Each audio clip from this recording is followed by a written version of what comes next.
So I've been asked, what's with the living adventurer thing? Let me tell you about that.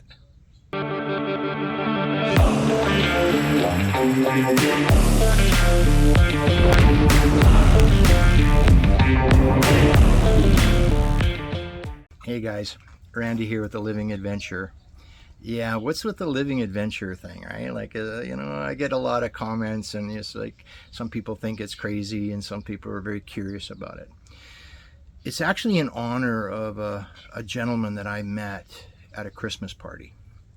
And I write about him in the last chapter of my book.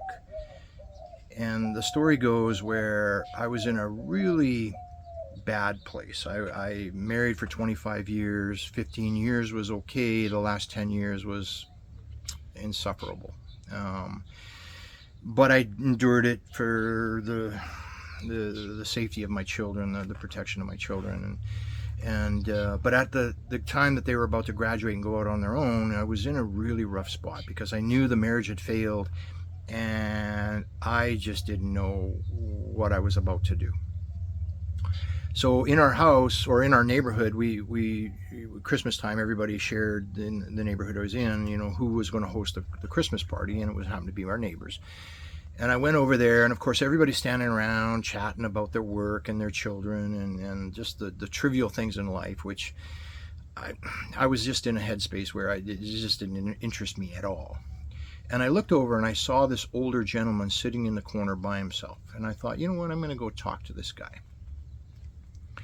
And I went and introduced myself, and I sat down with him, and what an incredible conversation we had. It lasted for about 45 minutes, and we talked about a lot of things, but the one thing near the end of our conversation that struck me incredibly and made a life-altering difference for me was when he reached over and he put his hand on my knee and he goes, "Son, when I die, I want 'I wish I would have' written on my gravestone." And I looked at him and I said, "What do you mean by that?" And as I watched a tear roll down his cheek, he said to me, "I'm 93 years old. I've never done anything I ever wanted to do in my life. I've always catered to other people and done things for other people and, gone bent over backwards for other people.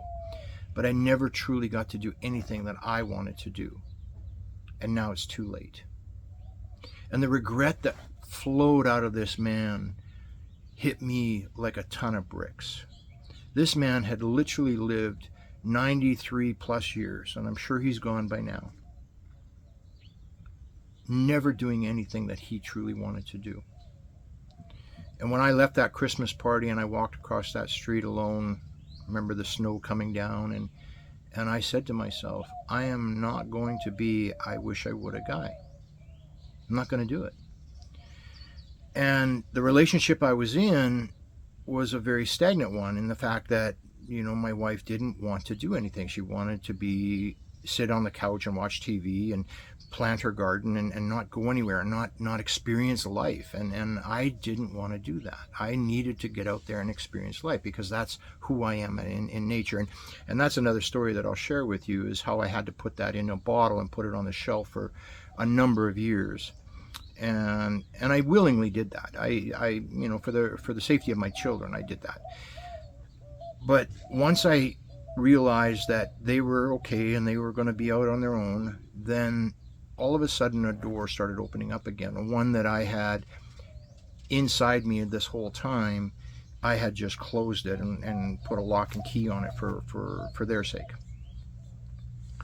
And that's when I started traveling. That's when I decided, okay, enough is enough. And sometimes, you terminate relationships because